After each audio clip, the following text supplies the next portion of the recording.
Selling on an online offer is probably one of the best ways to learn the thing you're going to want to do better than most people who pursue doing it. And what I mean by that is, for example, when I was on an offer about sort of lifestyle coaching and status and all that stuff, when you speak to 100 people trying to do the thing you're wanting to do, it makes it very apparent the mistakes that they all keep making and what they're doing. And it also explains why your solution works so well, but the mistakes that you can avoid. And the point being, right, it's like I personally really wanted to study cold approach and go really deep into it for a while. And there was a period of time where I did, and like I was out really being proactive in it. But it wasn't until I sold on that offer that I really began to believe that, like, I don't think this is the best use of my time. Like, my product exists as a solution for pickup in the traditional way of doing things, not working the way it does. And sure, there's some people who are successful in cold approach, but I look at innovative solutions are there because the traditional way of doing things don't work. And when you're selling something that is a solution to something you want to learn how to do, that's a way better way to get the experience.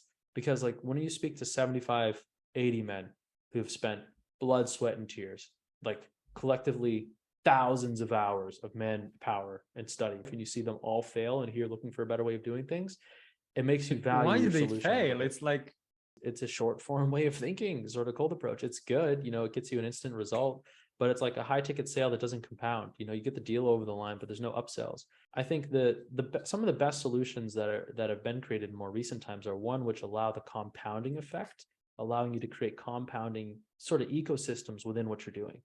MOA is a way to compound is a way to add a compounding or a force multiplier to dating, cold approach, and pickup. Dating, cold approach, and pickup typically don't tell you how to do the compounding thing. You meet these people, you kind of deposit them flat into your account contacts list. They may or may not fall off. They may or may not start another relationship. They may or may not go anywhere.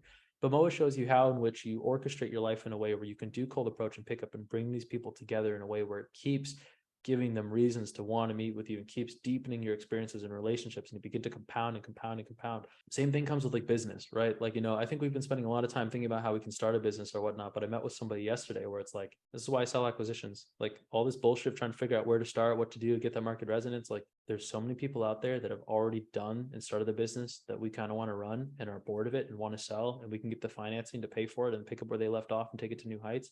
And the best thing is we come in with cash from day one. Like our solution exists to solve the problems that most people, the odds are not in our favor to start something, yeah, but the odds of pairing with something, and that's why GC exists. GC is just acquiring a business without acquiring it. It's like, it's a short-term relationship. You're not the owner, but you do all the growth. You do all the fun things. yeah. And you do get percentage of the outcome. Right. But the point being, it's like those models make much more sense than starting something from zero. Yeah, because like at least from the 0 to 1 perspective, like truly like actually finding something that has that market resonance, this is like the hard part, right? But a lot of people can go through that because they just don't have any other choice. But there are different skills needed for finding product market fit, and there are different skills needed for actually scaling that. But the point being, like the product market fit and the grind that comes from trying to figure that out, like there's somebody who's probably 10 to 20 years older than us who has already done all of that and would happily take a check for having lived and gave that time and energy. And we can just pick up after that's done and fix the simple things, take it to the next level. But the only reason why that goes awry is we have insecurities. We don't feel like we're worth it. We don't feel like we're worth that value. We don't think we can do it. Insecurity, doubt, self, fear, uncertainty, and doubt creeps in. This is where Dan Pena comes in. Stop being a bitch.